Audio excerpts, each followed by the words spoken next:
बदमास बच्चा काहीँ नभएको मम्मीले भनेको नटेर्ने अनि मम्मीलाई टोक्न खोज्ने मम्मीको लुगा च्याति दिने होइन यही हो तिम्रो काम अनि डर गाली गरेपछि अनि यहाँ आएर लुक्ने होइन डर पनि लाग्छ फेरि मम्मी रिसायो भने पनि थाहा छ अनि त्यहाँपछि यहाँ आएर अनि लुक्ने अनि हेर न यहाँ काम बिगारेपछि कति कति डर लाग्दो रहेछ त बदमास हो के न तिमी किन बदमास भएको कोही बेला के बदमास के गरौँ कसो गरौँ हुन्छ चकचक गर्नुपर्छ अनि मम्मीलाई टोक्ने मम्मीको लुगा च्यात्ने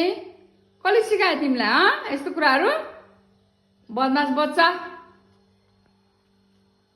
डर सेरुवा फेरि डर डर त लाग्दो रहेछ अब के खाने भोक लाग्यो ल अब खाने ल ल अब सान्डी दाना खाने ल कि बुबु खाने बुबु त बिहान त सबै फाल्यो हिजो चाहिँ खायो बुबु फेरि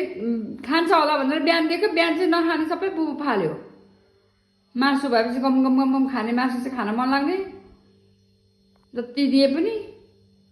दुध नखाने फलफुल स्याउ नखाने गाजर नखाने के खान्छस् अनि त दाना चाहिँ बल्ल अलिअलि गर्दै दाना चेन्ज गरेपछि दाना खान थालेको छ नत्र भने दानै नखाने